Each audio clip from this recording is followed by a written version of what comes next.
Hello student, आज हम लोग जो है सेंटर ऑफ बॉयंसी को समझते हैं और कंप्लीट समझते हैं। क्योंकि नीट और जेई में ये जो कॉन्सेप्ट क्वेश्चंस आते हैं वो बेस्ड रहते हैं। अगर हमें सेंटर ऑफ बॉयंसी का कॉन्सेप्ट क्लियर है तो बाकी तो हमें सेंटर ऑफ ग्रेविटी पता है, हम लोग शुरू से पढ़ रहे हैं। तो आइए हम लोग सेंटर ऑफ बॉयंसी की बात करते हैं।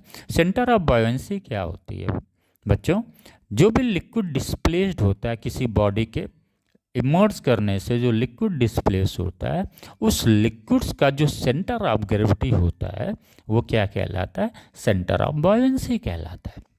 आइए अब यहाँ पे दो केसेस हमको स्टडी करना है।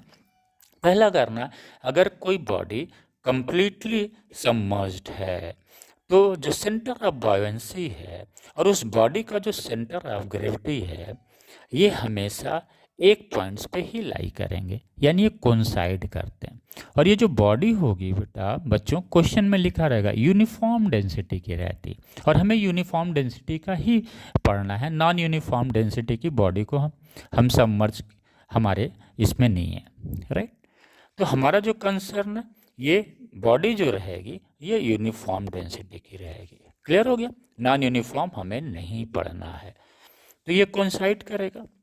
लेकिन अगर यही बॉडी पार्शियली सबमर्ज्ड, अगर उसका कुछ पोर्शन ऊपर है, पार्शियली सबमर्ज्ड है अगर वो बॉडी, तो ये जो सेंटर ऑफ बॉयंसी है और ये जो सेंटर ऑफ ग्रेविटी है बॉडी का वो अलग अलग काम करेगा।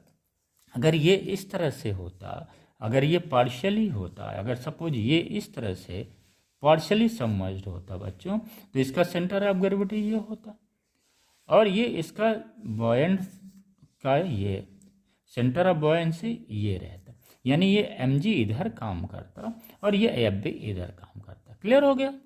जब ये पार्शियली सबमर्ज्ड होता, लेकिन ये कंप्लीटली सबमर्ज्ड है तो क्लियर हो गया।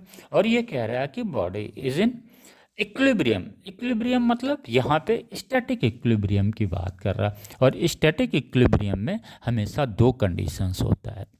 जब भी कभी इक्विलिब्रियम की बात आए तो net force must be zero and net torque must also be zero. आइए हम इसको एनालिसिस करते हैं। यहाँ पे नेट फोर्स क्या है? अपवर्ड एफ बी है, डाउनवर्ड क्या है? एम जी है। तो F B minus M G कितना हो जाएगा? जीरो। फर्स्ट कंडीशन फुलफिल हुआ। सेकेंड कंडीशन कह रहा है torque also must be zero. अगर ये पी पॉइंट हम लेते हैं, पॉइंट ऑफ रोटेशन, और यहाँ से इसकी डिस्टेंस एल है, राइट, सेंटर ऑफ ग्रेविटी और सेंटर ऑफ बॉयंसी की, तो इसके द्वारा जो टार्क होगा वो होगा